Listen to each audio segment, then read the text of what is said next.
दोस्तों, हमारी भारतीय सेना में गोरखा रेजिमेंट को बलिदान का दूसरा नाम माना जाता है, क्योंकि देश पर जब भी कोई बड़ा संकट आता है तो सबसे पहले इसी रेजिमेंट के सिपाहियों को ही याद किया जाता है। अपनी वीरता के लिए पूरी दुनिया में मशहूर गोरखा के निडर सिपाही देश के लिए हर समय अपनी जान के बलिदान देने के लिए तैयार रहते हैं।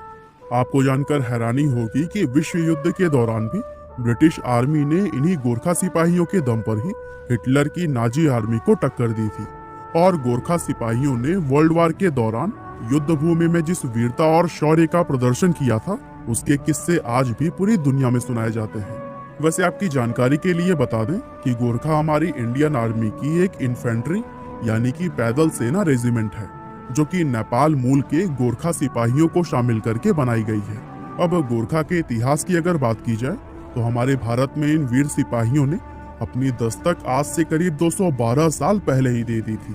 बताया जाता है कि पंजाब के राजा रणजीत सिंह ने साल 1809 में गोरखा सिपाहियों को अपनी सेना में शामिल किया था, और ये पहली बार था जब इन सिपाहियों को नेपाल के बाहर किसी सेना में शामिल किया गया था। इसके बाद से साल 1815 में ईस्ट इंडिया कंपनी के द्वारा गोरखा के इन जवानों को ब्रिटिश भारतीय सेना में भी शामिल कर लिया गया।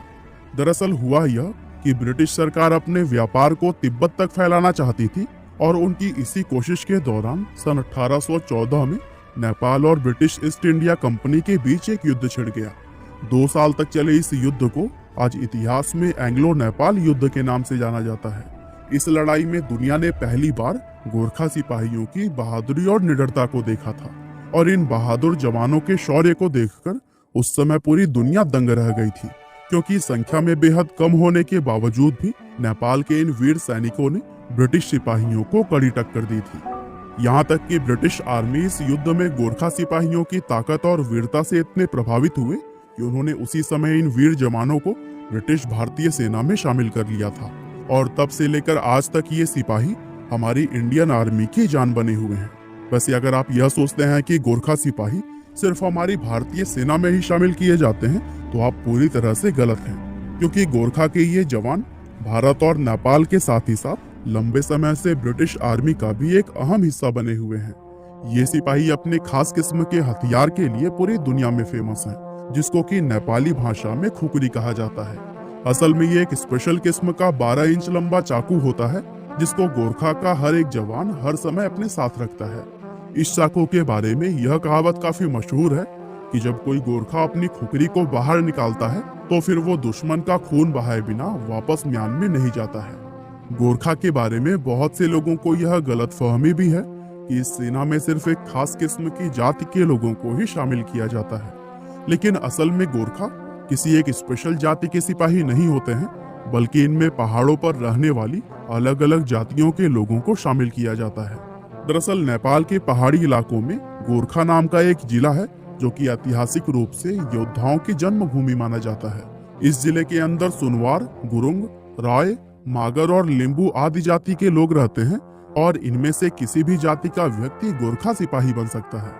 हालांकि यह सुनने में जितना आसान लगता है उतना ही ज्यादा कठिन है, क्योंकि गोरखा बनने के लिए हर एक जवान को बेहद कड़ी ट्रेनिंग से गुजरना पड़ता है, और इस ट्रेनिंग को पूरा कर पाना हर एक के बस की बात नहीं होती। दुनिया में बहुत कम ऐसे लोग होते हैं जो कि गोरखा बनने का दमखम रखते हैं, और ये भी एक वजह है कि इन सिपाहियों को इतना ज्यादा खास माना जाता है। गोरखाओं की बहादुरी और वीरता के किस्से बहुत पुराने हैं, और अपनी निडरता और युद्ध कौशल से गोरखा पलटन बहुत से युद्ध जीत चुकी है। गोरखा द्वारा जीते गए युद्धों में 1947-48 का उरी सेक्टर, 1962 का भारत चीन युद्ध और 1965 व 1971 के भारत पाकिस्तान युद्ध शामिल हैं। इतिहास गवाह है कि गोरखा जब भी कभी किसी युद्ध के लिए मैदान में उतरे हैं, तो वहां उन्होंने अपनी एक अलग ही छाप छोड़ी है।